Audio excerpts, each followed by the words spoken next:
अज्ञानतिमिरान्धस्य ज्ञानाञ्जनशलाकया चक्षुरुन्मीलितं येन तस्मै श्रीगुरुवे नमः।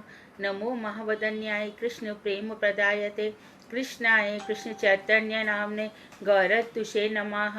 हे कृष्ण करुणा सिंधु दीनबंधु जगतपते गोपेश गोपिका कांत राधा कांत नमोस्तुते।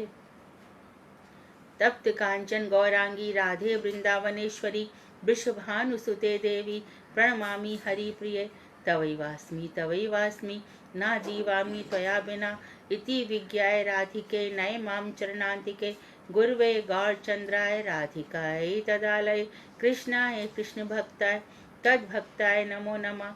वाञ्छाकल्पतरुभ्यश्च कृपा सिन्धुभ्य एव च पतितानां पावनेभ्यो वैष्णवेभ्यो नमो नमः। श्री कृष्ण चैतन्य प्रभु नित्यानंद श्री अद्वैत गदाधर शिवासादि श्री गौर भक्त वृंद। हरे कृष्ण कृष्ण कृष्ण हरे हरे, हरे राम राम राम हरे हरे। मैं सर्वप्रथम मध्य गुरु पाद्म पद्म परमाराध्यतम त्रिदंडी स्वामी नित्य लीला प्रविष्ट ओम विष्णुपाद अष्टोत्तर शत श्रीमद् भक्ति वेदांत श्री नारायण गोसाई महाराज के श्री चरण कमलों में अनंत कोटि दंडवत प्रणाम कर उनकी अहेतु की कृपा की याचना करती हूँ।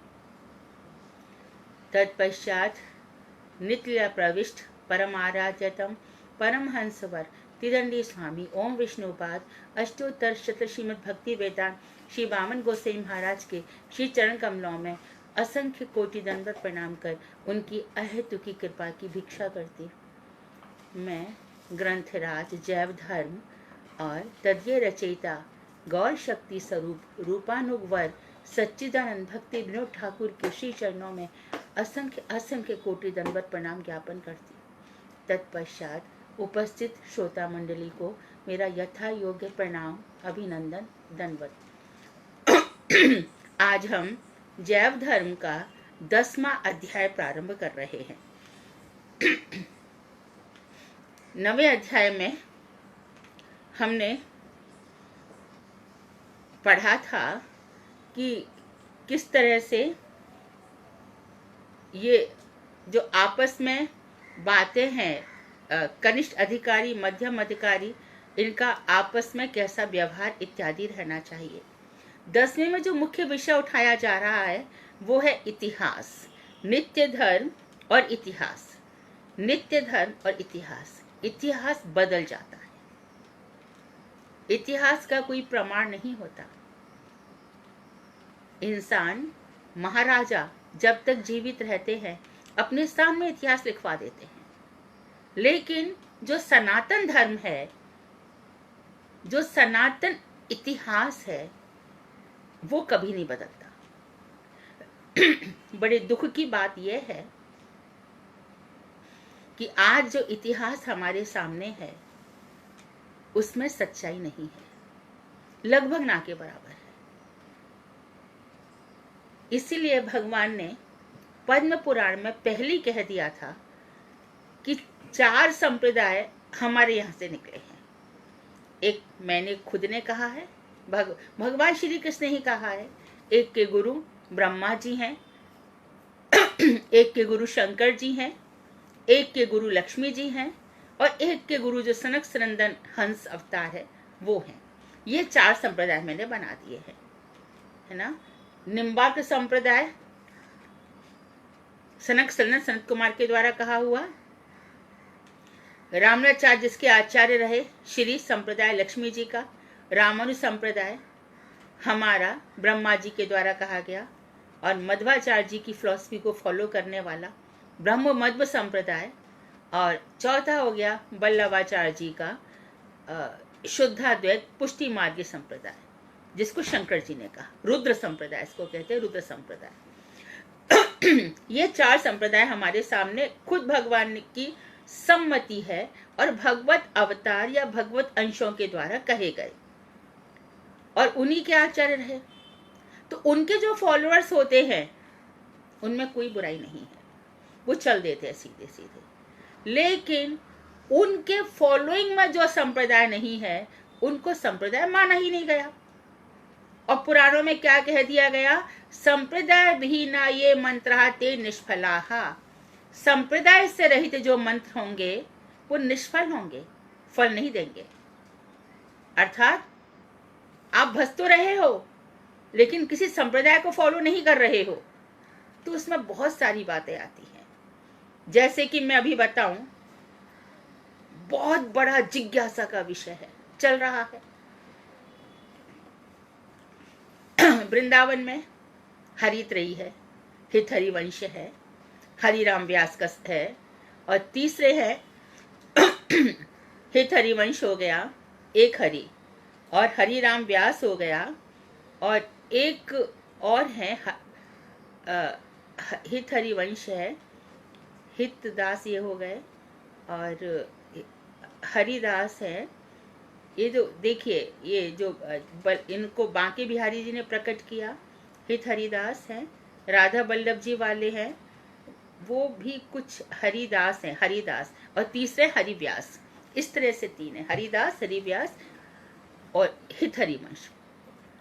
हमारे यहाँ पर ऐसा कहा गया, हमारे जिन्होंने राधा रमन लाल जी को प्रकट किया है, गोपाल भट्ट गोस्वामी, उनका जब एक फॉलोअर एकादशी के दिन पान इत्यादि खा करके चला आया, तो उन्होंने कहा, अरे तू एकादशी के दिन पान इत्यादि क्यों खा रहा है?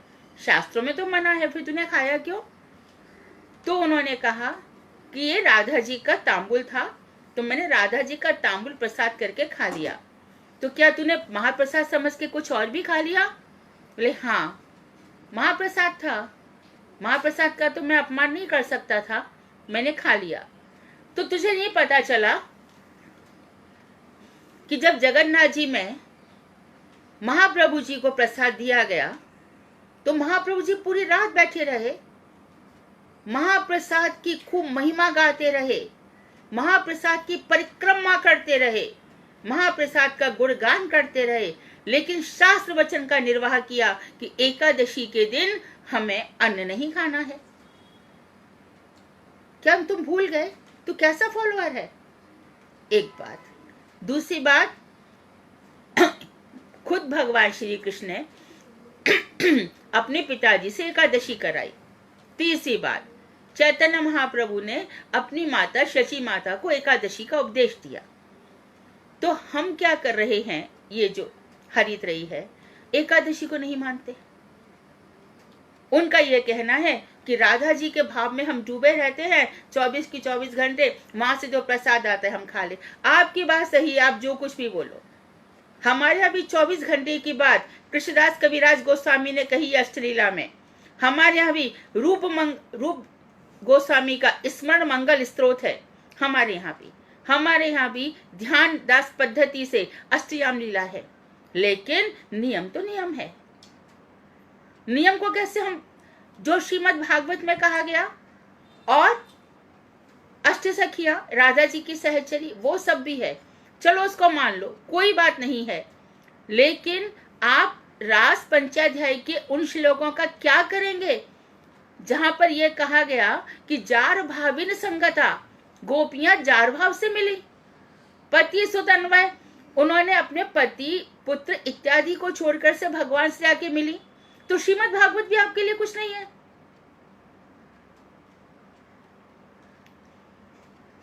तो इसका वैदिक प्रमाण क्या है?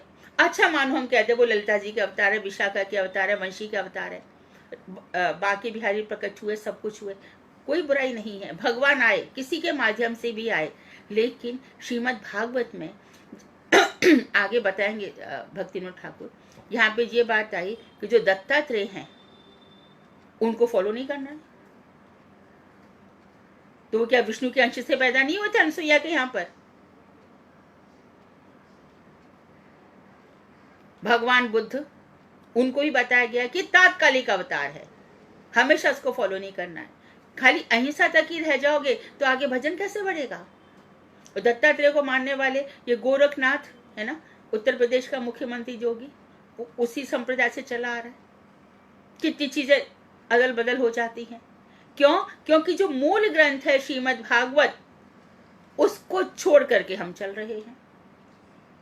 तो कभी कभी धर्म में ऐसी चीजें आती हैं, अवतार प्रकट होते हैं, उसके बावजूद भी जो हमारे सप्तम गोस्वामी है भक्ति विनोद ठाकुर, जिनके चरणों में हम इस ग्रंथ का अध्ययन कर रहे हैं, उनकी बात भी तो माननी होगी। हर किसी को प्रामाणिक वक्ता मान लिया जाएगा? ये ऑथेंटिक है? प्रूफ कौन से शास्त्र से बात चली आ रही है? तो इन सब पर भी हमें गंभीरता से विचार करना होगा। जो फिलॉसफी है, जो दर्शन है, जो भक्ति और फिलॉसफी का आपस में संबंध है, जो शब्द ब्रह्म में और रस ब्रह्म में है, उन दोनों का जो कनेक्शन है, वो सब सीखना पड़ेगा, समझना पड़ेगा। तो कुछ पॉइंट्स हमने डिस्कस के लिए रखे हैं, कभी कभी हम इस विषय पे चर्चा करेंगे। आगे देखिए, एक टीचर हैं जिनका नाम है हरिहर भट्टाचार्य, वो अग्रदीप के रहने वाले हैं। तो नवद्वीप में एक द्वीप है अग्रदीप, गोविंद घोष का ये द्वीप है, जिनका पुत्र मर गया था। तो महाप्रभु ने कहा था मेरा श्राद्ध कौन करेगा? तो महाप्रभु जी ने कहा था कि तुम्हारा श्राद्ध हम करेंगे। तो अग्रदीप, आपने जो नवद्वीप महात्म है उसमें अग्रदीप के विषय में पढ़ सकते हैं, बहुत ही सुंदर बना हुआ है। तो उनके मन में एक दिन एक शंका पैदा हुई। बहुतों से पूछताछ करने पर उनकी शंका दूर नहीं हुई और उनका मन खराब हो गया कि मुझे मेरे प्रश्नों के उत्तर नहीं मिल रहे हैं। एक दिन उन्होंने अर्कटीला नाम के विख्यात अध्यापक, बहुत ही एक फेमस टीचर थे, श्री चतुर्भुज न्याय रत्न, उनसे पूछा, हे महाशय, क्या आप बतला सकते हैं कि वैष्णव धर्म कब से प्रचलित हुआ? कब से निकला ये जो वैष्णव धर्म है, ये कब से निकला? तो हरिहर भट्टाचार्य वैष्णव धर्म में दीक्षित हैं, घर में भगवान श्री कृष्ण की सेवा पूजा करते हैं। चतुर्भुज भट्टाचार्य किसके प्रकार विद्वान है? न्याय शास्त्र के। उन्होंने न्याय शास्त्र में महारत हासिल कर रखी है। लगभग 20 वर्षों तक न्याय का गंभीर अध्ययन करके अब इतना अधिक न्याय पढ़ लिया है कि धर्म के प्रति उदासीन हो गए हैं। धार्मिक पचड़ों में रहना तनिक भी पसंद नहीं करते। केवल शक्ति पूजा, जब दुर्गा जी की पूजा होती है तो उस समय, बंगाल में दुर्गा पूजा का तो हम समझते ही हैं सब, थोड़ी सी भक्ति अवश्य दिखाते हैं, आते हैं, प्रणाम इत्यादि करते हैं, कुछ फल फूल चढ़ा देते हैं। उन्होंने हरिहर के प्रश्नों का अर्थ यह लगाया कि हरिहर वैष्णव धर्म का पक्ष लेगा, इसलिए मुझे ये इन्वोक कर रहा है, मुझे प्रेरित कर रहा है कि मैं कुछ बोलूं, तो उन्हें विकट समस्या में उलझा देगा। तो उन्होंने कहा कि कौन इस टंटे में पड़े, इससे दूर रहो तो अच्छा है। ऐसा सोचकर न्याय रत्न महाशय ने कहा, हरिहर, आज फिर यह कैसा प्रश्न कर रहे हो? तुमने तो मुक्तिवाद तक पढ़ाई कर रखी है ना।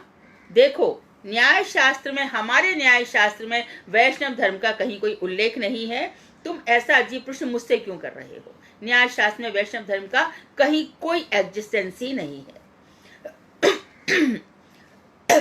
हरिहर ने तनिक आवेश में आकर कहा, महाशय, मैं वंश परंपरा से वैष्णव मंत्र में दीक्षित हूँ।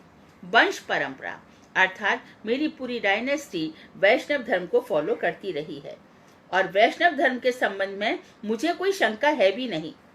आप विक्रमपुर के तर्क चूड़ामणि को तो जानते हैं ना। वे आजकल वैष्णव धर्म को उखाड़ फेंकने के लिए देश विदेशों में उसके विरुद्ध प्रचार कर रहे हैं। तो हम देख रहे हैं समय समय पर ऐसे लोग आते रहते हैं जो सनातन धर्म के विरोधी होते हैं और अपने मत का प्रचार करते रहते हैं। ऐसे हम कितने लोगों को यहाँ पे देखते अपने भारत में भी जो वैष्णव धर्म को बिल्कुल फॉलो नहीं करते। मनगढ़ंत, out of this, out of that, this मनगढ़ंत। उनके फॉलोअर्स उनके पास नहीं रहते। उनके जाने के बाद, जैसे कि वैष्णव धर्म में आज हम देखते सन्यासियों की भरमार है, त्रिदंडी स्वामियों की भरमार है। ये वैष्णव धर्म फ्लोरिश होगा, आगे और होगा और होगा और बढ़ेंगे और आगे आएंगे। क्यों? क्योंकि वो शास्त्र पर टिकाऊ है, भागवत जी पर टिकाऊ है, वैदिक धर्म पर टिकाऊ है। जो आश्रय है वो वेद और पुराण का आश्रय है। बाकी जो चीजें हैं जिनका आश्रय वेद और पुराण नहीं है वो टिक नहीं पाते, बहुत समय तक नहीं रहते। ऐसे एक दफे आचार्य रजनीश भी आए, ऐसे बहुत लोग आए। तो आज फिर तो उन्होंने कहा कि देखिए वो देश विदेश जा रहा है और वैष्णव धर्म के विरोध में बहुत सारे प्रचार कर रहा है और काफी उसको धन भी मिल रहा है, लोग उसका सम्मान भी कर रहे हैं। उन्होंने किसी शाक्त प्रधान सभा में, जहां पर दुर्गा जी के विषय में बताया जा रहा था, जैसे लास्ट टाइम हमने पढ़ा दुर्गा शक्ति के विषय में वो चले गए थे दिगंबर, तो उन्हीं की बात कह रहे हैं। ऐलान किया था कि वैष्णव धर्म बिल्कुल आधुनिक है और इसमें कोई भी सार तत्व नहीं है। वैष्णव धर्म प्राचीन नहीं है, अभी अभी का है। अरे औरों की तो बात छोड़ दो, ब्राह्मण इत्यादि नीच से नीच जाति के लोग भी वैष्णव बन जाते हैं। उच्च जाति के लोग हैं वो वैष्णव धर्म का आदर नहीं करते, जो नीच जाति के लोग हैं वो सब वैष्णव बन जाते हैं। ऐसा वो शाक्त प्रधान सभा में ऐलान करके आया है। उनके जैसे एक माने हुए विद्वान व्यक्ति के मुख से ऐसा सिद्धांत सुनकर पहले तो मेरे हृदय में कुछ वेदना अवश्य हुई, किंतु पीछे विचार करके मैंने देखा कि बंगाल में चैतन्य महाप्रभु के आविर्भाव से पहले कहीं भी वैष्णव धर्म ना था। मैंने सुना तो मुझे भी वेदना हुई, जबकि उन्होंने कहा ये नया नया है, परंतु मैं भी देखता हूँ चैतन्य महाप्रभु से पहले कोई वैष्णव धर्म नहीं था। प्राय सभी जगह शक्ति मंत्र से ही उपासना होती थी। हम जैसे 2-4 वैष्णव मंत्र के उपासक अवश्य थे, 2-4, वेरी फ्यू। जब चैतन्य महाप्रभु आए उसके पहले एक ग्रंथ है प्रभुपाद जी का, बंगे सामाजिकता, उसमें भी यही सब वर्णन है। परंतु अंत में सभी ब्रह्म तत्व को ही लक्ष्य करते और मुक्ति के लिए प्रयत्न करते। भक्ति तो हमने देखा नहीं। और जो वैष्णव थे वो ब्रह्म को ही जानना चाहते थे और बस मुक्ति की बात करते थे। उक्त वैष्णव धर्म का पालन करने में पंच उपासकों की भी सम्मति थी, जो एक साथ, जैसे हमने पहले पढ़ा, 5 उपासकों की आराधना करते हैं।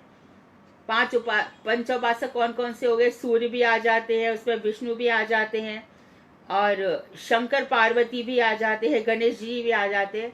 ऐसे कोई 5 देवताओं की उपासना करने वाले। वैष्णव जन मुक्ति या ब्रह्म, इन दोनों नामों में से किसी एक को भी सुनना पसंद नहीं करते। तो चैतन्य महाप्रभु के बाद वैष्णव धर्म ने एक नया ही रूप धारण कर लिया है। और जब चैतन्य महाप्रभु आए हैं तो कोई भी ना ब्रह्म की बात सुनना पसंद करता है ना मुक्ति की बात। भक्ति को उन्होंने क्या समझ रखा है मुझे नहीं समझ में आ रहा है। अंधी गायों का मार्ग भी भिन्न ही होता है।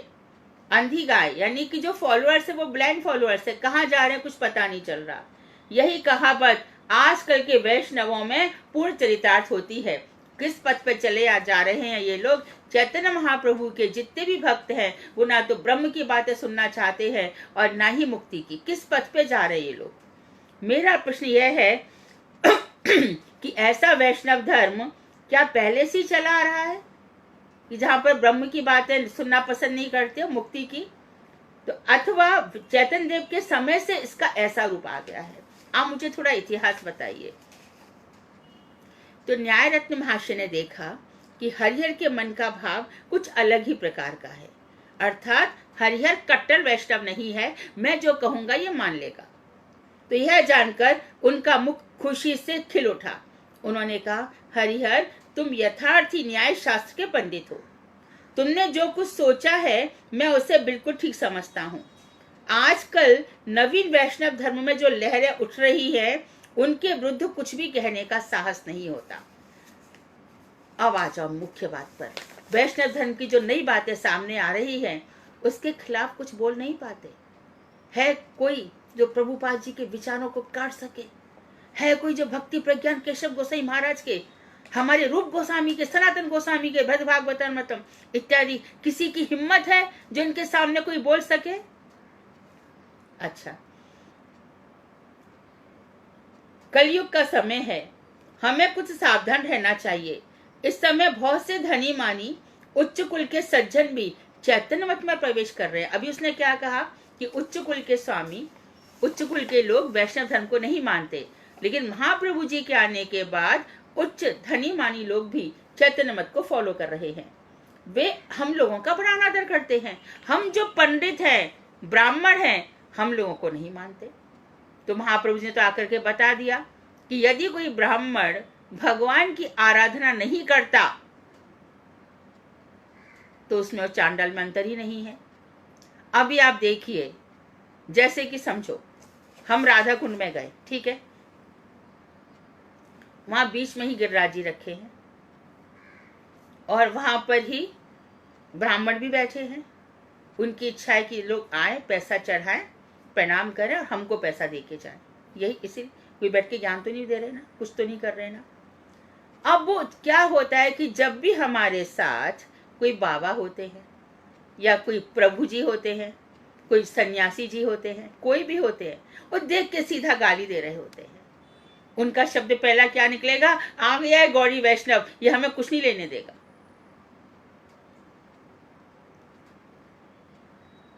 ऐसे लोगों को भगवान श्री कृष्ण ने विरोध किया है, जो ब्राह्मण वैष्णवों का सम्मान नहीं कर सकता, लेकिन फिर भी वो कहते हैं। ये आ गया। और भी मथुरा वृंदावन में ऐसे कई मंदिर हैं जहां पर ये ब्राह्मण पुजारी रहते हैं या पंडित जी साथ में चल देते हैं। उनको दिया तो जमुना जी भी कृपा करेंगी, राधा रानी भी कृपा करेंगी, कृष्ण भी कृपा करेंगे, बलदेव भैया भी कृपा, सब कृपा करेंगे। और उनको नहीं दिया तो वो हजारों गालियां देंगे और इंसान डर जाता है, अरे कहीं इनका अभिशाप ना लग जाए, अरे इनका कुछ दे दो इनको। इतना ही लेन देन रह गया है।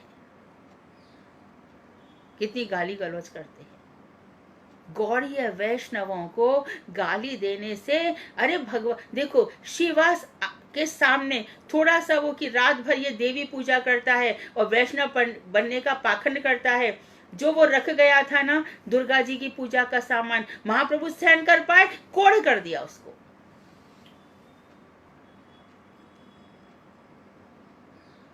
साधु का अपमान, वैष्णव का अपमान, वैष्णव का अपमान तो उसके चरणों की रज भी सहन नहीं कर पाती। लेकिन ब्राह्मण लोग इस बात को नहीं जानते। ब्राह्मण भगवान का मुख है, खुद भगवान ने कहा है। दुर्वासा भी तो ब्राह्मण थे ना, भृगु ऋषि भी ब्राह्मण थे। वो तो हमारे विष्णु जी, उन्होंने कहा ठीक है चलो कोई बात नहीं। शंकर जी ने डांटा ही ना, ब्रह्मा जी का भी उन्होंने अपमान किया। चलो भृगु तो बहुत बड़े ऋषि हैं। ऐसा कहीं नहीं देखा गया कि वैष्णवों का अपमान करने वाले ब्राह्मण को भगवान ने स्वीकार किया हो। और देखो फिर वो उल्टा ही बोल रहा है, कलयुग का समय है, हम ब्राह्मणों को सावधान रहना चाहिए। इस समय बहुत से धनी मानी उच्च कुल के सज्जन चैतन्य मत में प्रवेश कर रहे हैं। वे हम लोगों का बड़ा अनादर, अपमान करते हैं, यहाँ तक कि हमें अपना शत्रु समझते हैं। वैष्णव का कोई शत्रु नहीं होता। एक वैष्णव ही है जो अजात शत्रु होते हैं। उनका किसी से क्या लेना देना है। मुझे तो ऐसा प्रतीत हो रहा है कि थोड़े ही दिनों में हम लोगों का व्यवसाय भी नष्ट होने वाला है। ब्राह्मणों की अब चलने वाली नहीं है। वैष्णवता इतनी ज्यादा फैल चुकी है। अब तो तेली, तमोली मतलब ये पान बेचने वाले, बनिया, वक्काल आदि भी शास्त्रों का पाठ करने लगे हैं। पहले इनका अधिकार नहीं था, पर महाप्रभु जी के आने के बाद कुछ नई बात हो रही है। हमें यह देखकर बड़ा कष्ट होता है।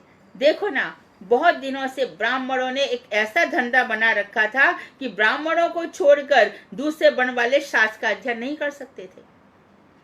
ब्राह्मणों ने अपना एक छत्र राज जमा रखा था। आप चले जाओ दुर्गा देवी के मंदिर में, ब्राह्मण है, मांस खाता है, बलि दिलवाता है, शराब पीता है और समझता मैं ब्राह्मण हूं। और उस समय यदि कोई वैष्णव चला जाए तो समझो कि वो उसको चबाई जाएगा कच्चा, छोड़ेगा ही नहीं। ऐसे ब्राह्मणों की महाभारत में खूब निंदा की गई, खूब। क्योंकि ब्राह्मणों के लक्षण ही नहीं है उसके अंदर। ब्रह्म जानाति इति ब्राह्मणः, जो ब्रह्म को जानता है वो ब्राह्मण है। और ब्रह्म को जानने वाला कैसा होगा? सब में सबको भगवान में, सब में भगवान को देखेगा। तो ये ऐसा उन्होंने धंधा बना दिया है कि अब हमारा तो सब खत्म हो जाएगा। सभी हमारी बातें पहले मानते थे, परंतु आजकल सभी जातियों के लोग वैष्णव बनकर धर्म तत्वों का विवेचन करते हैं। वैष्णव की कोई जाति नहीं होती। जगह जगह उन लोगों से इस विषय में हमें मुंह की खानी पड़ती है। ये लोग ऐसा तर्क देते हैं कि इनके सामने हम बोल नहीं पाते। जैसा कि उस सभा में भी ब्राह्मणों को लेकर के गया था वो लाहिड़ी महाशय का बेटा, चंडीदास और देवीदास कौन कौन थे, वहां पे उनको मुंह की खानी पड़ी। निमाई पंडित ने ही ब्राह्मण धर्म का सर्वनाश किया है। निमाई पंडित हमारे चैतन्य महाप्रभु ने, हरिहर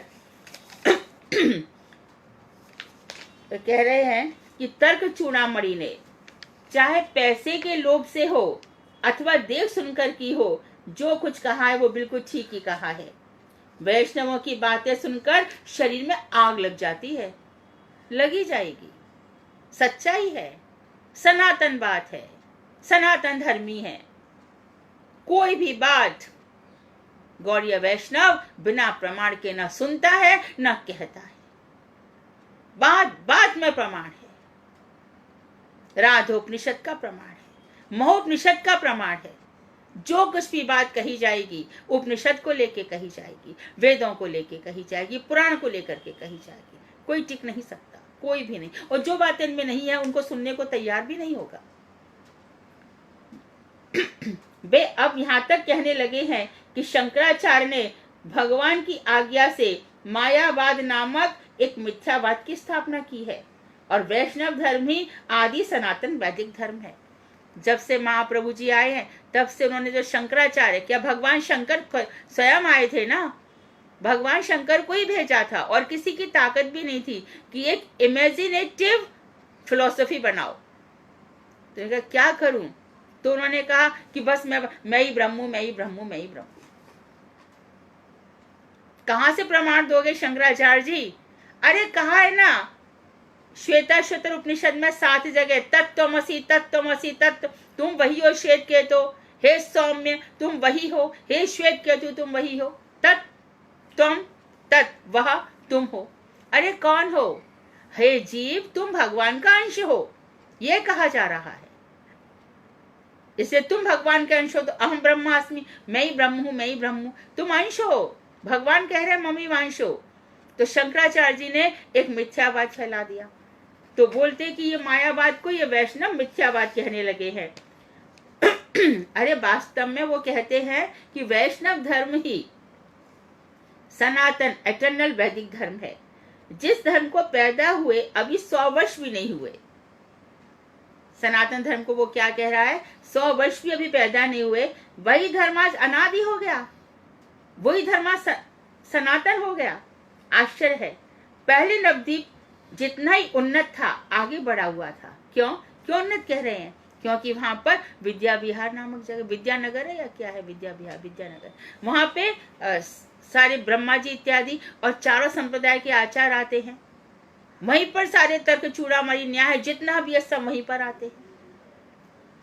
जितने भी अब इसी बात को आकर के जो अब बहुत ही इंपॉर्टेंट चैप्टर हमारे आ रहे हैं, 10 मूल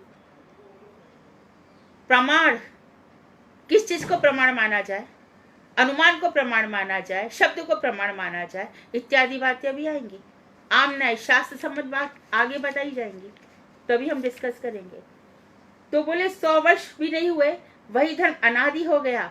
आश्चर्य है। पहले नवद्वीप जितना उन्नत था, बहुत आगे बढ़ा हुआ था, अब उतना ही चौपट हो गया। विशेषकर नवद्वीप का जो गादी गाछा नामक स्थान है, वहां पर कुछ वैष्णव है जो पृथ्वी को तिनके की भांति देखते हैं, अर्थात उनके मन में पृथ्वी के साम्राज्यत्व का कोई भी लोभ नहीं है। उन लोगों में 2 एक अच्छे पंडित भी हैं जिनके उत्पात से ही सारा देश चौपट हो गया। अर्थात इतने प्रकांड पंडित हैं कि जितना भी देश में ब्राह्मण तो था वो सब चौपट हो गया। वर्ण धर्म, नित्य मायावाद, देव देवियों की पूजा आदि कर्म भी नहीं करते हैं, सब खत्म हो गया इनके आने से। मायावाद कौन था? रावण भगवान की शक्ति को ही चुरा लेना चाहता था, मैं ही भगवान हूं। इसी प्रकार से शिशुपाल रुक्मणी पे निगाह रखता था। भगवान को समझने की, देखने की इनकी शक्ति ही नहीं है। देव देवियों की पूजा, ये सभी लोग सभी नष्ट होते जा रहे हैं, सभी लोग सब खत्म हो रहे हैं। आजकल तो लोग श्राद्ध और पिंडदान आदि कर्म भी नहीं करते। अभी कल से, आज से श्राद्ध लग गए शायद। जो पितर हैं वो कहाँ चले गए? जीव तो अपना कर्म भोग रहा है ना। अच्छे कहते भैया पुत्र है, पूत नामक नरक से रक्षा करेगा। तो पुत्र तो बहुतों के होते हैं भाई, जानवरों के भी पुत्र होते हैं, तो क्या उनका उद्धार हो जाता है क्या? मूड मुड़ाए हरि मिले तो सभी लेत मुड़ाए, और बार बार के मूड़ते भिड़ना बैकुंठ जाए। श्राद्ध करने जाएंगे, सिर मुड़ाएंगे। यदि सिर मुड़ाने से भगवान मिल जाते हैं तो जिस भेड़ को बार बार मुड़ा जाता है वो तो बैकुंठ नहीं चली जाती। यदि इसी तरह से होगा तो कोई कर्म क्यों करे? एक बेटा पैदा कर लो, शास्त्र का वचन भी है, आत्मा भी जायते पुत्रः, अपनी आत्मा ही पुत्र के रूप में उत्पन्न होती है। बस वो श्राद्ध का ये देता रहेगा तो जो पितर लोग है, जहाँ आर्यमा मुख्य पितर है, वहां पे वो बैठा रहेगा, या वहां से वो पितर जिस लोक में वो जाएगा वहां से कुछ भेजते रहेंगे। श्रद्धा पूर्वक जो दिया जाए उसको श्राद्ध कहते हैं। तो अपने पेरेंट्स के प्रति श्रद्धा रखो, सब कुछ रखो, परंतु ये भी उतना ही सत्य है कि जो जीव कौन से लोक में गया है, जो भगवान की व्यवस्था है, वो भी तो एक विधान है ना। इसके लिए लोग श्राद्ध और पिंडदान इत्यादि को भी नहीं मानते।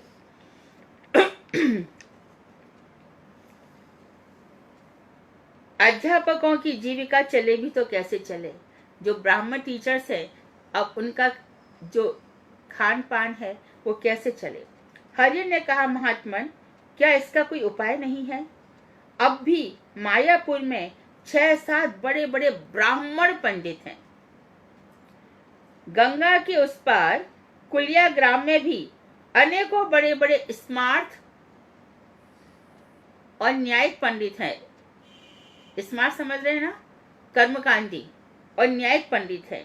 यदि सब लोग मिलकर, जो गादी गाछा पे ये वैष्णवों की बात चली आ रही है, तो गादी गाछा पर आक्रमण करें तो क्या कुछ फल ना निकलेगा?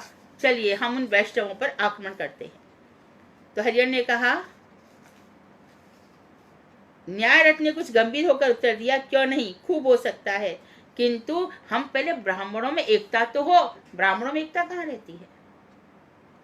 मत्सर प्रिय, ब्राह्मणों को आपस में बड़ी जेलसी होती है, ये शास्त्र वचन है। एक दूसरे से बड़ी ईर्ष्या रखते हैं। जरा सा क्या सीख लिया, अरे वो क्या बोलेगा जो मैं बोलता हूं, एक दफे हमारी भी तो भागवत सुनो, एक दफे हमारा भी तो करो। इस तरह से तो इनमें आजकल बड़ी फूट है ब्राह्मणों में। सुना है कई एक पंडितों ने कृष्ण चूड़ामणि को अग्रणी बनाकर गादी गाछा वाले वैष्णव पंडितों के साथ शास्त्रार्थ किया था, किंतु वैष्णवों की पांडित्य प्रतिभा के सामने वो ठहर नहीं सके और बुरी तरह परास्त होकर लौट आए। मैंने पहले भी कहा, कोई नहीं टिक सकता। क्यों? ये शास्त्र के प्रमाण से बोलते हैं, और वो स्वार्थ ही उनका प्रमाण है, भोग बुद्धि उनका प्रमाण है। ईश्वर की सेवा वो जानते ही नहीं है। अपनी सेवा से उठेंगे तब ना। स्मार्ट विचार भी तो वैसा ही है, हमको दो, पिंडदान करो, हमको दो। आज 9वां दिन है, आज तुम्हारी तरफ से ब्राह्मण की ये सेवा होनी चाहिए। आज मरे हुए का 3रा दिन है, ब्राह्मण आएगा। आज ये ऐसा दिन है, पूरा की पूरा विधान कर रखा है कि नहीं पैसे लेने का। और जब विदा होती है, देखो आपके पिताजी को जो जो पसंद हो वो रख दो। आपके पिताजी का जो सामान वो ब्राह्मण को दे दो। भाई विदा के समय थोड़ी चांदी थोड़ा सोना भी तो होना चाहिए, नहीं तो विदा पूरी नहीं होगी आपकी।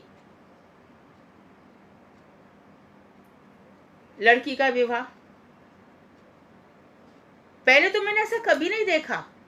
अभी एक चीज मैंने देखी कि वहां विवाह हो रहा है तो गणगौर जी ले आए, और बोलते गणगौर में जितने भी घर की स्त्रियां हैं, बेटियां हैं, बहू हैं, सब यहाँ पे 100-100 रुपए रख दो। मैंने जयपुर में ऐसा देखा। तो नीचे लाल धोती पहन के और ऊपर एक दुपट्टा मार के एक कुर्ता सा पहन करके ब्राह्मण बन गए। और ये सब कहाँ है कि जितना कर्म विधान है तो पैसे लेने के लिए आजकल के ब्राह्मण हैं। और ब्राह्मण कह रहे भाई ब्रह्म के विषय में बताओ। इसी प्रकार से सत्यनारायण की कथा भी जब ब्राह्मण कहते हैं, सत्यनारायण का किसी भी पुराण में विधान नहीं है। अकबर ने कुछ दीन राई चला दिया था, स्कंद पुराण में कुछ थोड़ा सा सूत्र आता है, लेकिन इस तरह से नहीं आता। कलावती और चंद्रवती कौन बड़ी होती चली गई और फिर नाव में पत्तों से भर गई कि मेरे पास कुछ नहीं है, और ये सब जो कथाएं हैं, ये सब ब्राह्मण तो वो इसी से कह रहे हैं कि वैष्णवों की पानित प्रतिभा के सामने वो ठहर नहीं सकते और पूरी तरह परास्त होकर लौट आए।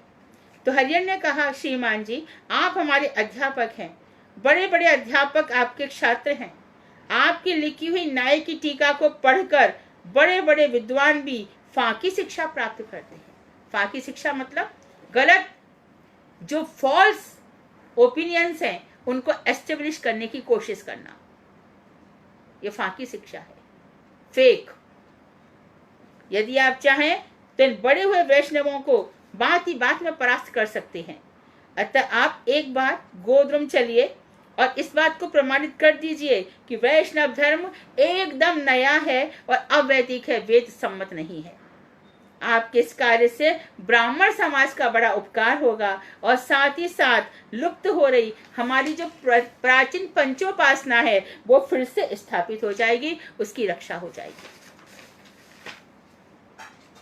चतुर्भुज न्याय रत्न वैष्णवों से तर्क करने में मन ही मन डरते हैं।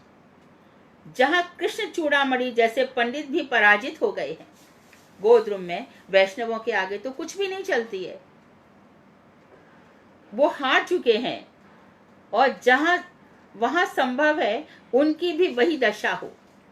उन्होंने अंदर का डर तो बाहर नहीं दिखाया, लेकिन बोले हरिहर मैं छद्म वेश में वहां चलूंगा, बनावटी वेश में, मैं इस रूप में नहीं चलूंगा। तुम अध्यापक के रूप में ही गादी गाछा में तर्क की अग्नि प्रज्वलित करो, जाओ वहां पे तर्क शुरू करो, आग लगा दो तर्क की, वहां पे फिर मैं आ जाऊंगा, पीछे जो कुछ करना होगा मैं देख लूंगा। हरिहर ने कहा मैं अवश्य आपकी आज्ञा का पालन करूंगा। अगले सोमवार को बम बम महादेव कहकर मैं धावा बोल दूंगा। आखिर सोचते सोचते सोमवार आ ही पहुंचा। हरिहर, कमलाकांत और सदाशिव नामक अध्यापकों को साथ लेकर श्री चतुर्भुज न्याय रत्न के घर पहुंचे और वहां से उनको भी साथ लेकर गंगा पार किया, गोद्रुम पहुंच गए। शाम के 4 बजे ये लोग हरि बोल करते हुए दुर्वासा की तरह माधवी मंडप में उपस्थित हुए। अद्वैत दास, हमारे अद्वैत दास अभी लाहिड़ी महाशय क्या बन गए, अद्वैत दास, उस समय अपनी कुटी में हरिनाम कर रहे थे। वे उन लोगों को देखकर कुटी से बाहर आए और उन लोगों को पृथक पृथक आसन दिया और बड़े प्रेम से बैठाते हुए बोले, कहिए हमारे लिए क्या सेवा है। ये वैष्णव व्यवहार है, मैं क्या कर सकता हूँ आपके लिए, आइए। हरिहर ने उत्तर दिया, हम लोग वैष्णवों से कुछ विषयों पर विचार विमर्श करने के लिए आए हैं। अद्वैत दास ने कहा कि यहाँ के वैष्णव किसी भी विषय पर वाद विवाद करना पसंद नहीं करते, हमारे पास समय नहीं है फालतू। जिज्ञासा चलेगी, आर्गुमेंट नहीं। तर्क और प्रतिष्ठानाथ सूत्र है, तर्क की कभी प्रतिष्ठा ही नहीं है। एक तर्क रखा जाएगा, दूसरा आकर के कोई भी तर्क करेगा, तीसरा आकर के तीसरा तर्क करेगा, फिर तर्कों में सामंजस्य कौन बैठाएगा। यदि आप लोग साधारण ढंग से जिज्ञासा करें तो बताया जा सकता है, उस दिन एक अध्यापक कुछ जिज्ञासा करने के छल से बहुत से तर्क वितर्क करने लगे और अंत में फिर दुखी होकर लौट गए। क्यों? क्योंकि जिज्ञासाएं शांत की जा सकती है, तर्क की आग को कोई शांत नहीं कर सकता, बल्कि तो तार्किक अपनी आग में खुद जलता रहता है। इसके हृदय में ऐसा उठता रहेगा कि वो उसी में ही चला जाएगा। अरे विद्वान और वैष्णव कुछ कहें तो उसका मनन करो, चिंतन करो। खैर, मैं परमहंस बाबा से पूछकर उत्तर दूंगा। इतना कहकर वे बाबा जी की कुटी के भीतर चले गए और थोड़ी देर में लौटकर मंडप में आसन बिछा दिए। कुछ ही देर में परमहंस बाबा जी अपनी भजन कुटी से निकलकर मंडप में आए और सबसे पहले वृंदा देवी को दंडवत प्रणाम किया और आगंतुक अध्यापकों को प्रणाम कर बड़ी नम्रता से बोले, हम आपकी क्या सेवा करें? न्यायरत्न ने उत्तर दिया, हमें आप लोगों से दो एक बातें पूछनी है, हम उसी का उत्तर चाहते हैं। यह सुनकर परमहंस बाबा जी ने श्री वैष्णव दास को बुलवाया। वैष्णव दास बाबा जी भी उनकी आज्ञा पाकर वहां उपस्थित हो गए और परमहंस बाबा जी को प्रणाम कर उनके पास ही बैठ गए। बात की बात में एक छोटी मोटी सभा जम गई। सब लोगों के बैठने पर न्यायरत्न ने पूछा, मैं यह जानना चाहता हूं कि वैष्णव धर्म पुराना है या नया? परमहंस बाबा जी की आज्ञा पाकर वैष्णव दास जी शांत किंतु बड़े ही गंभीर शब्दों में बोले, भाई देखिए, वैष्णव धर्म ना नया है ना पुराना है, ये सनातन है और नित्य है, हमेशा रहा है और रहेगा। दूसरी बात, सनातन है, इटर्नल है, हमेशा रहेगा। न्यायरत्न कह रहे हैं, मैं दो प्रकार का वैष्णव धर्म देखता हूं। एक प्रकार के वैष्णव धर्म में ब्रह्म को निराकार और निर्विशेष माना जाता है कि उसका कोई वैशिष्ट्य नहीं है, उसका कोई आकार नहीं है, किंतु निराकार वस्तु की उपासना नहीं होती। जो निराकार है उसकी क्या उपासना करेंगे? किधर तिलक लगाएंगे, किधर माला पहनाएंगे? आकार ही नहीं है, किसकी सेवा करेंगे? इसलिए इसमें साधक सबसे पहले एक साकार रूप की कल्पना करके उसकी उपासना करता है। तो वो कहता है तो निराकार, लेकिन साकार मान करके साधक उसकी उपासना करते हैं। इस उपासना की आवश्यकता केवल मात्र चित्त शुद्धि के लिए होती है, उपासना की जरूरत नहीं है। ये उल्टा सब बोल रहे हैं। तथा चित्त शुद्धि होने पर फिर साकार की उपासना करते करते जो शुद्ध है निराकार ब्रह्म का ज्ञान उदित हो जाता है, तब पूर्वोक्त साकार उपासना की आवश्यकता नहीं रह जाती। राम, कृष्ण, राम अथवा नरसिंह आदि सभी रूप ये मायावादी है ना, माया द्वारा कल्पित रूप हैं, जिस ओरिजिनल नहीं है, मौलिक नहीं है, हमारी इमेजिनेशन है। इसने सब वेद, पुराण, नरसिंह पुराण, रामायण, रामचरितमानस सब कोई कल्पित बता दिया। इन कल्पित साकार रूपों की उपासना से ब्रह्म ज्ञान होता है। कल्पित जो साकार रूप हैं ब्रह्म ज्ञान होता है। इस भावना से जो लोग विष्णु की पूजा करते हैं तथा विष्णु मंत्र से उपासना करते हैं, वे पंचोपासकों में वैष्णव माने जाएंगे। और दूसरे प्रकार के वैष्णव धर्म में भगवान विष्णु अथवा राम या कृष्ण को नित्य मानकर पर ब्रह्म माना जाता है। तो एक उन्होंने पंचोपासना बताई और दूसरी ये बताई। इनमें से प्रत्येक की उपासना करके निर्दिष्ट जो हमको मंत्र बताए गए हैं, उन मंत्रों से उपासना करने पर साधक अपने उपास्य रूप का नित्य ज्ञान और उनकी कृपा प्राप्त करता है। तो एक तो प्रकार की ये हो गई पंचोपासना करके कि पहले निराकार था, फिर हमने कल्पना कर ली, फिर वो साकार हो गया, वो कभी गणपति बन गया, वो कभी विष्णु बन गए, वो कभी हनुमान जी या गणेश जी। इस तरह से एक होता है नित्य ज्ञान। तो नित्य ज्ञान में हम भगवान का भजन करते हैं उपासनाओं से और उनके विषय में नित्य ज्ञान प्राप्त कर लेते हैं। तो साधक अपने उपास्य रूप का नित्य ज्ञान और उनकी कृपा प्राप्त करता है। इस मत अनुसार निराकार मत मायावाद है और मायावाद शंकर की भांति है। मायावाद शंकर की भ्रांति है। अब आप यह बताइए कि उपयुक्त दोनों प्रकार के वैष्णव धर्मों में कौन सा सनातन और कौन सा नित्य है? तो इस मत के अनुसार जो मायावाद है वो निराकार है और मायावाद क्या है? शंकर की भ्रांति है क्योंकि शंकराचार्य ने क्या कहा है कि ब्रह्म जब माया को स्वीकार करता है तब जीव बन जाता है, और जब माया से मुक्त हो जाता है तो वो ईश्वर बन जाता है। यहाँ भी माया, वहां माया के बिना कुछ चलता ही नहीं है।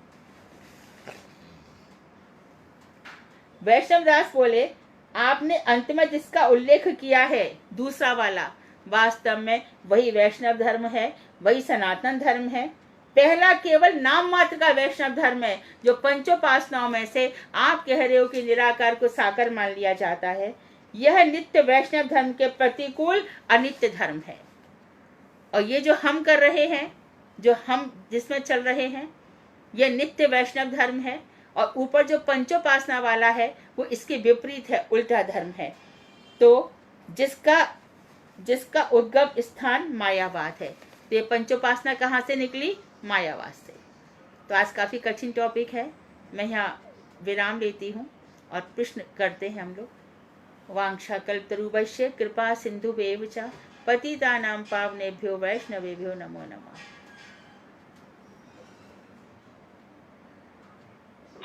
हरे कृष्णा दीदी जी। हाँ, दंडवत प्रणाम। हरे कृष्णा। सबसे पहले मैं आपसे क्षमा मांगती हूँ, आप मूर्ख समझ लीजिएगा मुझे, क्योंकि मैं हूँ। और मुझे बस ये बताइए कि जैसे अभी बोला आपने, ये जो कल से श्राद्ध चालू होने वाला है, तो इसमें अर्जुन भी गीता में भगवान से यही पूछा था कि ये पिंड दान जो है सब लुप्त हो जाएंगे, सब मारे जाएंगे, स्त्रियां सब ऐसे वर्ण संकर पैदा करेंगी। तो ये पिंड दान जो है इसका क्या प्रक्रिया है, और ये क्या पहले नहीं था या शुरू से था? देखो, ये श्राद्ध का जो चाहिए, ये जो श्राद्ध का विधान है ना, ये स्मार्ट लोगों के लिए है, वैष्णवों के लिए इसका विधान नहीं है। वैष्णव तो जानते हैं कि आत्मा नित्य है, वैष्णव तो जानते हैं कि ये शरीर परिवर्तन होता है। इसलिए भगवान ने अर्जुन से कहा कि ठीक है, जब लोग नहीं रहेंगे तो स्त्रियां व्यभिचारिणी हो जाएंगी, वर्ण संकर संतान होगी, पर पिंडदान की बात गीता में कहीं नहीं कही गई है।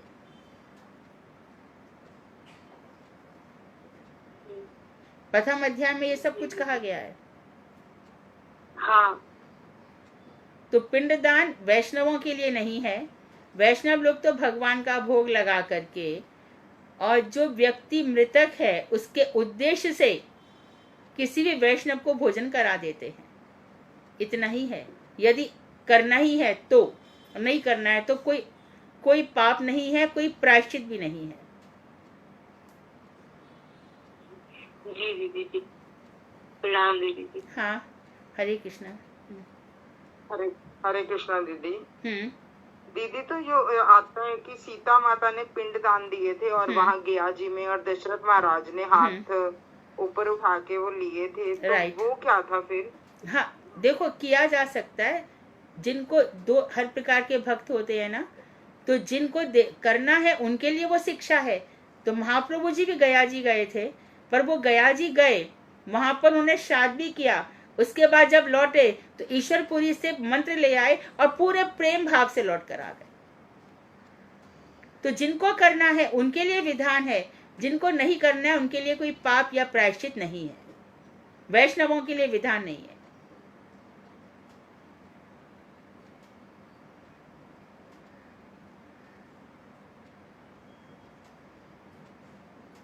जी दीदी, इसमें ये चीजें थोड़ा समय लगेगा।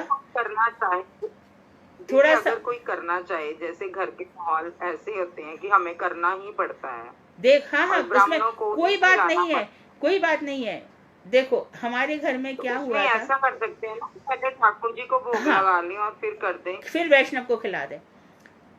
मैं अपने घर की बात बताती हूँ। वैष्णव तो नहीं मिलेंगे दीदी, कहने को तो वो ब्राह्मण ही मिलेंगे, जो जैसे भी ब्राह्मण आपको पता होते हैं।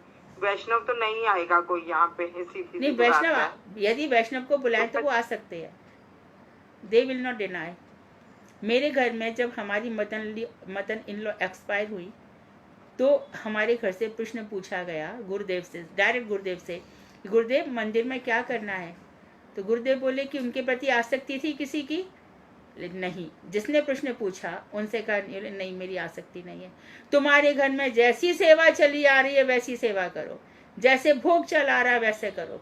इसलिए जब हमारे मंदिर में भी गुरुदेव ने जब प्रस्थान किया यहाँ से, तो मंदिर की सेवा में कोई कमी नहीं रही। और आज भी जब आविर्भाव तिथि होती है या तिरोभाव तिथि होती है, जिसको हम लोग श्राद्ध कहते हैं अपने घरों में, वहां पर तिरोभाव तिथि होती है, बड़े बड़े उत्सव मनाए जाते हैं। आचार्यों का श्राद्ध नहीं होता ना। अभी कितनी तिरोभाव तिथि गई है सत्यन भक्ति विनोद ठाकुर की, पूज्यपाद भक्ति विज्ञान भारती महाराज की, लगातार गए हैं। श्राद्ध कहाँ होता है? तिरोभाव तिथि मनाई जाती है। पर धीरे धीरे, इतनी जल्दी भी नहीं है। विरोध मत करो घर में। जो स्त्रियां हैं उनका तो बलि का भी अधिकार नहीं है। घर में खाना बनाना पड़ता है, बस उतना ही है। वो तो पुरुषों को अधिकार दिया गया है कि भैया बलि दे दो, या कोय का आहार दे दो, या गैया को खिला दो, या घर की बहन बेटियां उनको खिला दो। बहुत सारा प्रपंच है, तो इससे तो खाना, बाकी तो काम पुरुष ही करते हैं। अब पुरुष के अंदर यदि भक्ति भाव जागृत हो गया तो उसको लगेगा, जैसे श्रीवास पंडित के लड़के को लगा, श्रीवास जी के यहाँ पर, कि भैया कितने, मैं कौन कौन से जन्म में बेटा बना। ऐसे चित्रकेतु महाराज के अंग्रेज ऋषि लेकर के आए, तो कौन जन्म में तुम मेरे माता पिता थे। तो वो 2 शिक्षाएं भी आती हैं। ये ज्ञान जब एक लेवल पर बढ़ जाता है ना, शुरू में ऐसा लगेगा, लेकिन धीरे धीरे ये बातें समझ में आ जाती हैं जब हम श्रवण करते हैं। तो भागवत में कथा आती है चैतन्य महाप्रभु के समय। चैतन्य महाप्रभु गए हैं, लेकिन उनका बेटा जब घर में मरा है, तो शिवाजी कह रहे अपनी स्त्रियों से, कोई रोएगा नहीं, महाप्रभु जी की कीर्तन में किसी प्रकार का व्यवधान नहीं आना चाहिए। स्त्रियां चुपचाप बैठी है, शांत बैठी है, वहां पर शव पड़ा हुआ है, फिर भी सब कुछ चल रहा है। तो महाप्रभु जी बोले कि मुझे लग रहा है घर में कुछ गड़बड़ है। तो उनका श्रीवास में बेटे को बुला दूं, बेटा ही आने को तैयार नहीं हुआ।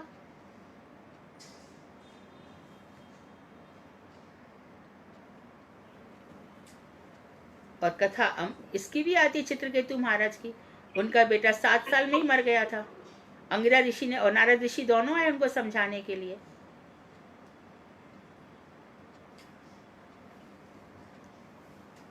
ये धीरे धीरे हो जाता है। दीदी जी, हाँ, तो मेरे कुछ वैष्णव दोस्त है जो श्राद्ध वाले दिन अपनी माता जी श्राद्ध पे वैष्णव को बुलाते हैं, उनको भोजन कराते हैं, उनको दान देते हैं, और किसी को नहीं देते। समाज के विचार ब्राह्मण को देते, वैष्णव को बुलाकर उनको भोजन कराते हैं। हाँ, वैष्णव को बुला के भोजन करा सकते हैं, राइट, वो ठीक है, परफेक्ट है। अद्वैताचार्य जी ने भी हरिदास ठाकुर को ब्राह्मण भोजन कराया था ना, बिल्कुल, तो ब्राह्मण लोग बुरा मान गए थे। हाँ, जा सकते हैं। हाँ, वो जा सकते हैं। हाँ, बिल्कुल। अद्वैताचार्य ने भी हरिदास ठाकुर को बुला करके जब श्राद्ध किया था, तो श्राद्ध करो, वैष्णवों को आमंत्रित करो, राइट, इसमें कोई दोष ही नहीं बनता है। और वैष्णव आते हैं, आएंगे।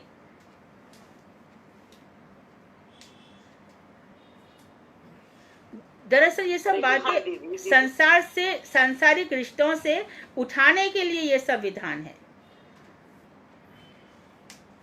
जब तक हम इनके पचड़े में पड़े रहेंगे ना, तो फिर भक्ति कहाँ करेंगे भगवान की। ये पचड़े ही हैं ये सब।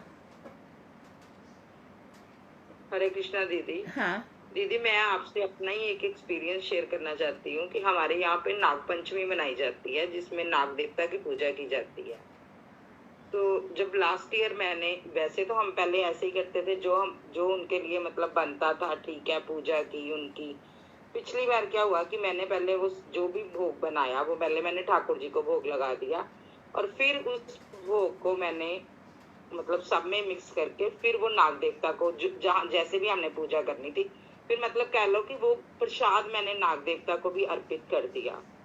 तो वो तो हो गया। उसके बाद मेरे घर वालों को पता चल गया कि पहले मैंने ठाकुर जी को भोग लगाया, और फिर तो उनके ये क्वेश्चन थे, मतलब मेरे फैमिली की लेडीज के, कि जब बनाया नाग देवता के लिए तो तूने पहले क्यों लगाया, पहले तेरे को नाग देवता को लगाना चाहिए था, उसके बाद तू कृष्ण जी को लगाती।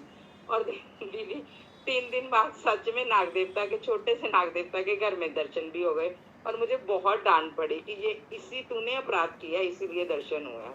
तब ऐसी सिचुएशन में कैसे हैंडल वो करें, ये वो नहीं समझ उल्टा आता। बोल रही हैं, वो उल्टा बोल रही है। नाग देवता ने दर्शन दिया और परिवार में किसी को कोई दुख नहीं दिया, किसी को कोई कष्ट नहीं नहीं, पहुंचाया। कुछ नहीं दिया। हाँ, क्योंकि उन्होंने नहीं। भगवान का भोग खाया था और अपनी प्रसन्नता व्यक्त की। आपने ऐसा क्यों नहीं बताया उनको? दीदी मैंने बोला पर वो इस भाव से नहीं लेते, वो कहते हैं आगे कभी दर्शन नहीं हुए, पहली बार हुए थे। हाँ, बोले तुमने इसीलिए गलत हुए काम कि किया। पहली बार उन्होंने भोग खाया, बोले पहली बार भोग खाया भगवान का, इसीलिए वो प्रसन्न हुए। किसी को दुख तो नहीं दिया ना, कष्ट तो नहीं दिया, तो प्रसन्नता से गए। शास्त्रों में भी लिखा है, पुष्टि मार्ग वाले जितने भी लोग हैं, ये सब लोग जो है, जब नवरात्रि अभी आएगी, भगवान गिरिराज जी का भोग लगा करके, जमुना जी का भोग लगा करके, तब अपने घर की जो क्या बोलते उसको, कुल देवी, उनको खिलाते हैं। कहते कुल देवी 9 हाथ नाचती है कि मुझे भगवान का प्रसाद मिला। तो आप अपने घर में उनसे कहिए कि पहली बार हमने अच्छा काम किया, इसलिए उन्होंने दर्शन दिया।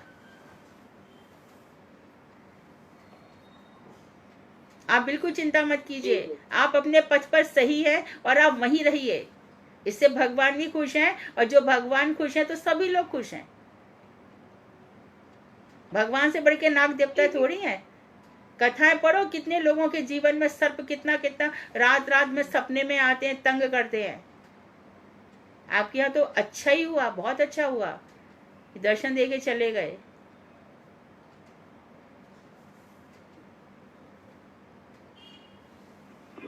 जी दीदी। हरे कृष्णा दीदी। हाँ, वालों के साथ जरा थोड़ा करना बहुत मुश्किल हो जाता है।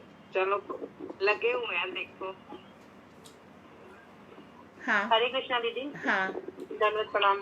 हाँ, दीदी जैसे मान लो किसी के घर में ही गणेश जी वगैरह रखे हुए हैं, और वो मतलब दास के रूप में ही उनकी अगर पूजा कर रहा है, अभी मतलब इतना ऊंचे लेवल पर नहीं उठ पाया कि वो खाली कृष्ण जी को ही मतलब वो करे, तो क्या वो गलत है? अगर मतलब भक्त के रूप में ही अगर वो उनकी आरती कर रहे हैं, या वो तो वो हाँ, गलत है? तो धीरे नहीं, तो गणपति धीरे धीरे उसके हृदय से ना अपने आप ही, गणपति का अधिकार है, उसके हृदय में अपने आप कृष्ण भक्ति पूरी जागृत कर देंगे।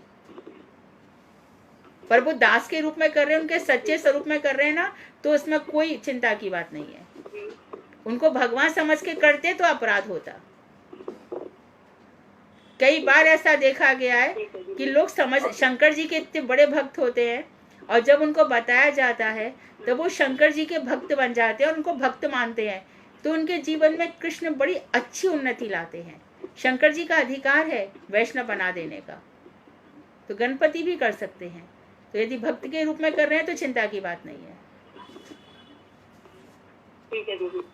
और ये जो दीदी अभी आपने बताया पंच पूजा के बाद की, जैसे ये रामचंद्र जी हैं और ये सब है, जो मतलब की कल्पना है, ये चीज समझ में नहीं आई मेरे। मतलब नहीं, वो दो चीजें रख रहे थे क्या मतलब है? कि एक तो राम और ये सब सही रूप है, लेकिन शंकराचार्य जी तो भगवान को निराकार मानते हैं ना, तो बोलो राम और कृष्ण गणेश इत्यादि की कल्पना करते हैं। उनका ऐसा कहना है कि हम लोग कल्पना करते हैं, वो है नहीं, भगवान एक ही है, वो भी निराकार स्वरूप है।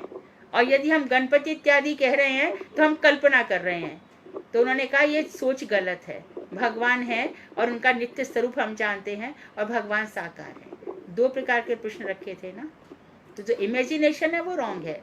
वो लोग इमेजिनेशन की चीज नहीं है, वो सही है, वास्तव में है।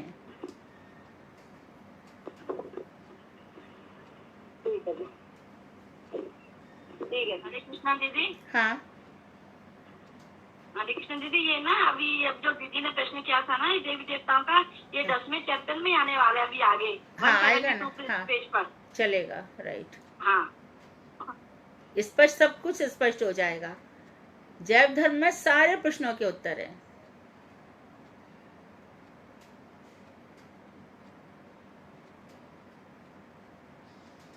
ठीक है। हरे कृष्णा दीदी, धन्यवाद, प्रणाम, राधे हाँ, राधे। हाँ, राधे राधे। कोटि कोटि धन्यवाद, प्रणाम आपके हाँ, चरणों में। सुबल प्रभु बोल रहे हैं, सुबल प्रभु बोल रहे हैं। हाँ जी माता जी, हाँ, धन्यवाद, प्रणाम। हाँ, सुबल सका, हाँ जी, हाँ, सुबल। बोलो, हाँ, माता जी, मैं आज पहली बार आपकी ऑनलाइन लाइव कथा सुनी है। मैं बहुत बहुत आपका धन्यवाद इसके लिए। और दूसरा, मैं एक चीज शेयर करना चाहूंगा माता जी, अगर आपकी अनुमति हो तो। अभी जो मैं एक माता जी बोली है कि ऐसे ऐसे, क्योंकि जो चैप्टर चल रहा है ये श्राद्ध के बारे में, जैसे आपने अभी समझाया हमें, इतना अच्छी तरह समझाया हमने। मैं एक छोटा सा इंसिडेंट, मेरा खुद का एक्सपीरियंस है जो मैं शेयर करना चाहूंगा, अगर आपकी हाँ अनुमति हो जरूर तो। जरूर। हाँ मेरे धन्यवाद माता जी। मेरे पिताजी को कोविड हो गया था। वो पहले लास्ट ईयर से बीमार थे, तो उनको कैंसर था, उनके वोकल कॉर्ड में कैंसर था। लास्ट ईयर में सितंबर में आया था विदेश में, मैं बाहर रहता हूँ, तो उनके ट्रीटमेंट के लिए आया था मैं। तो उनका कैंसर तो ठीक हो गया था, बट उनको कोविड हो गया था अभी मार्च में। तो पहले मुझे कोविड हुआ, फिर उनको हुआ, फिर मेरी माताजी को हुआ। अच्छा। तो पिताजी को अस्पताल लेके गए, मुझे भी लेके गए, लेकिन पिताजी वापस नहीं आए, वो चले गए। तो अभी मैंने हालांकि मेरे परिवार में माताजी जैसे सारे तो नहीं, मतलब इसमें भी जुड़े हैं, माताजी प्रयास कर रही है मेरी। पिताजी भी हरि नाम कर रहे थे, लेकिन वो मतलब उन्होंने दीक्षा वगैरह कुछ नहीं दिया था। तो बस गुरुदेव की कृपा से, मेरे गुरुदेव की कृपा से और साधु संघ की कृपा से ये है कि मैं वृंदावन जाके मैंने रूप सनातन गौड़िया मठ में राधा रमन प्रभु जी हैं, उनके समक्ष मैंने पिताजी के लिए ठाकुर जी का भोग करा के, और फिर जितने भी वैष्णव थे वहाँ पे उस दिन रविवार का दिन था पूरा, मतलब हाँ उनको सबको मतलब भोजन करवाया, ठाकुर जी का भोग लगा के पिताजी को करवाया, पूजा करवाया, सब करवाया। तो उन्होंने मुझे बड़ा अच्छी तरह से समझाया था कि क्योंकि मेरे घर वाले हैं माता जी, आपको जैसे पता है, वो सब ये इन चीजों को ज्यादा नहीं है अभी इसमें। तो मतलब उनका वही रहता है कि वो सब करना है जो हम करते आए, हमारा रीति चलता आया है, हम करेंगे। तो आज ही मेरी माता जी से बात हो रही थी, तो मैंने कहा देखिए अब पिताजी का हो गया है, मतलब आप चिंता मत कीजिए, जैसे प्रभु जी ने समझाया है, इतना अच्छी तरह हमें समझाया कि उनका सब हो चुका है, तो कोई जरूरत नहीं है हमें भक्ति में लगना है, हमें हरिनाम जितना ज्यादा करना है, गुरु आश्रय लेना है, साधु संग करना है, और हरिनाम जितना करेंगे तो उनको उतना ही प्रसन्नता मिलेगी। तो मेरा ये मानना था माता जी, अगर मैं गलत हूँ तो मुझे क्षमा करना। ठीक, आप तो सही कह रहे हैं ना। ये चीज मैं शेयर करना चाहूंगा मैं आपसे। बिल्कुल, बहुत ही सुंदर हुआ। और रूप सनातन गौड़िया मठ में सभी वैष्णवों ने प्रसाद पाया, और हाँ, बिल्कुल प्रसाद पाया, उनको दक्षिणा हुआ, सब हुआ, और सबने आशीर्वाद भी दिया, तो मुझे बहुत अच्छा लगा। मतलब और उससे पहले मेरे पिताजी मेरे सपने में आ रहे थे। उनका वो चले गए, वो अप्रैल में हुआ था, 11 अप्रैल को हुआ था उनको, वो लास्ट वो अस्पताल में थे। तो उसके बाद कई बारी 2-3 बारी मेरे सपने में अब नहीं आते ना, आए वो मेरे, अब नहीं आते ना, कुछ बोले नहीं मुझसे। अब बिल्कुल नहीं आते, अब तो बिल्कुल नहीं आते। बिल्कुल। तो मैं फिर मैंने तीर्थ महाराज को दिखा देता हूँ, तीर्थ महाराज को देखा था हर गौर पूर्णिमा पे। तो बहुत से लोग आते थे जिनको पितर इसी प्रकार से पीड़ित करते थे, आते ही रहते थे। तो तीर्थ महाराज उन सबसे संकल्प करवा करके और किसी न किसी वैष्णव को खिला दिया करते थे। अभी तक, अभी तो तीर्थ महाराज इस संसार को छोड़ गए। तो सबका यही कहना था कि अब पितर हमारे स्वप्न में नहीं आते। वैष्णव भोजन बहुत ही बढ़िया है। हाँ, बहुत ही पावरफुल। हाँ, वही प्रभु जी ने समझाया कि ये आप समझ नहीं रहे क्या चीज हो रहा है। अगर आप अभी नहीं समझेंगे, लेकिन बाद में थोड़े टाइम बाद समझेंगे। जितना आप इसको समझेंगे, हरिनाम जितना करेंगे, जितना आपका थोड़ा अच्छा रुचि हो जाएगा, और अपने सुबर सखा प्रभु, आप है ना पुरुष हैं, लेकिन जो महिलाएं होती हैं वो पुरुष के अधीन होती हैं, तो उनके लिए विरोध करना अभी इतना आसान नहीं होगा। धीरे धीरे करेंगे, क्योंकि हाँ, उनके पति इस लाइन में होते तो उनको पूछने की जरूरत नहीं होती, वो कर लेते। आप फटाफट समझ गए, लेकिन वो अधीन है तो उनको थोड़ा समय लग सकता है। हाँ, और ये बात आपकी बिल्कुल सही है कि नाम का आश्रय लेना है, गुरु चरणों का आश्रय लेना है, भजन करना है, और श्राद्ध इत्यादि तो के लिए हमारा जीवन नहीं है। ये वो आप बिल्कुल परफेक्ट कह रहे हैं। हाँ, बिल्कुल सही। बिल्कुल माता जी, नहीं आपकी मेरे को आपका सेंटेंस बहुत अच्छा लगा कि अगर हम यही करते रहेंगे तो हम हरि नाम और भक्ति कब करेंगे, ठाकुर जी के कब सेवा करेंगे। तो ये बहुत अच्छा लगा माता जी, कितने जन्मों तक, कब तक। हाँ, वही, बिल्कुल। हाँ जी माता जी, बहुत बहुत धन्यवाद माता जी, आपके कमल चरणों में। राधे राधे, धन्यवाद। हरे कृष्णा, हरे कृष्णा सुबह सखा प्रभु जी, हरे कृष्णा, हरे कृष्णा। हाँ, तो कल फिर मिलते हैं। हरे कृष्णा। हाँ, बोलो दीदी। हरे कृष्णा, धन्यवाद प्रणाम। हाँ दीदी, मैं पहले मैं करती थी, अब नहीं मैं करती हूँ। मैंने गुरुदेव से जब से पूछा ना, मैंने प्रश्न किया था ये गुरुदेव से, गुरुदेव ने बोला कि कोई बात नहीं, आप जो सूखा या आप दे सकते हो तो जाके खिला दो, नहीं तो आप पैसे जैसे होते हैं ना, जैसे नहीं जा पाते तो पैसे आप रख लो, जब आप आओ तो तब आप उसमें डाल दो। सही है, बिल्कुल सही है। हाँ हाँ, बिल्कुल कार्तिक मास में जाओगे, कभी भी जाओगे, वैष्णव अन्न, जब वैष्णव अन्न होगा, वैष्णव भोजन में पैसा मिला देना, ठीक है, परफेक्ट है। हाँ, तो गुरुदेव जब गुरुदेव आते हैं तो मैं गुरुदेव के हाथ में पकड़ा देती हूँ, सही है। ऐसा भी तो ठीक है ना? हाँ हाँ, बिल्कुल सही है।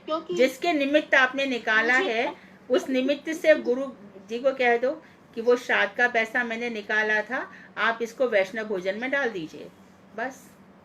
हाँ जी, हाँ जी, क्योंकि मुझे घर से इतना प्रेशर नहीं होता कि तुझे करना ही करना है। बोलते हैं तुझे करना नहीं करना मत कर, तेरी मर्जी है। आपका चितबल इतना बढ़ गया है भजन बल की, अभी आपके घर वाले आपसे कुछ नहीं कहते, सबका ऐसी एक दिन हो जाएगा। फिर जो, क्योंकि वैष्णव को दबाना बहुत, जो भजन कर रहा है उसको दबाना बहुत मुश्किल है। हाँ जी दीदी, क्योंकि मेरे पे कोई ऐसा है नहीं कि तुझे ऐसा ही करना है, नहीं। गुड, मैं कुछ नहीं, अपना पैसे ले लेती हूँ और अपना ठीक है, ठीक है, जाती हूँ तो। राइट राइट, थैंक यू दीदी। अरे बहुत दीदी, आपने बहुत कुछ समझाया, मेरे तो बुद्धि नहीं थी, अब जाके मेरी कुछ बहुत समझ में आई बातें कि जैसे किसके साथ कैसा व्यवहार करना चाहिए, किसके साथ कैसा रहना चाहिए। सबको, हम सबको, ऑल ऑफ अस, हम सबको जैव धर्म के नोट्स बना करके शॉर्ट में और रोज उसका अध्ययन करना चाहिए, जो मुख्य बात है हमारे जीवन को बदल रही है। हाँ जी, हमारे ध्यान में जहाँ मैं पहले रहती थी, हाँ जी, जहाँ मैं पहले रहती थी, रेंट पे रहती थी पहले, वहाँ हमारे घर के सामने एक ना पंडित थे, तो वो ना हुक्का सब पीते थे, तो मैं देखी, मुझे बड़ा गंदा लगता था। तो फिर हमने वहाँ से मकान ही चेंज कर दिया, हमने शिफ्ट ही कहीं और, इधर कहीं और कर गए कि उन्हें सामना ना पड़े हमारा। गुड, अवॉइड करना सबसे बेस्ट है। हाँ, ठीक है। हाँ जी दीदी, बस जहाँ देखती ना तो फिर मैं वहाँ से। बहुत सुंदर, ठीक है, अभी हम लोग कल मिलते हैं। हाँ, बोलो। हाँ बोलो दीदी। जैसे चतुर्मासिया है तो हम लोग बीन्स और सोयाबीन्स ले सकते हैं? सोयाबीन्स और बीन्स नहीं, सोयाबीन्स नहीं ले सकते। चतुर्मास में सोयाबीन अलाउड नहीं है। और बीन्स? और वो बीन्स तो कितने प्रकार के होते हैं, आप कौन से बीन्स की बात कर रहे हो? सैम नहीं खा सकते, सोयाबीन भी नहीं खा सकते, ग्वार की फली खा सकते हो। अच्छा, हाँ, ये सब नहीं खाने से, क्योंकि अन्न से मन बनता है ना, तो हमारे मन में जो फालतू के विचार है वो कुछ प्रकार की, कहते हैं ना, ये इस खाद से ऐसा पेड़ उगेगा, तो इसी प्रकार से कोई अन्न से हमारे हृदय में बुरे विचार या भक्ति सम्मत या भक्ति प्रतिकूल विचार आ सकते हैं, जो भक्ति से सम्मत नहीं है। इसलिए इस खाने को सनातन गोस्वामी ने हमसे कहा है कि अवॉइड करो। अच्छा, यही तो यहाँ पर तो कई प्रकार के बीन्स मिलते हैं जहाँ पर मैं रहती हूँ, तो मैं तो बनाती थी और कभी कभी बना लेती हूँ, लेकिन प्रश्न ये था कि अलाउड है या नहीं है? नहीं अलाउड, सोयाबीन अलाउड नहीं है। जब हम भक्ति मार्ग में चल गए तो वहाँ के नियमों का पालन हमें करना चाहिए। हाँ जी, अच्छा। हाँ, और जब गलती से बना लिया तो? अभी वो भूल जाइए, आगे के लिए ध्यान रखिए, आगे गलती नहीं होनी चाहिए। हाँ जी, अच्छा। हाँ, अच्छा दीदी, धन्यवाद, ठीक है। हरे कृष्ण। वांछाकल्पतरुभ्यश्च कृपा सिन्धुभ्य एव च पतितानां पावनेभ्यो वैष्णवेभ्यो नमो नमः। हरे कृष्णा दीदी। हरे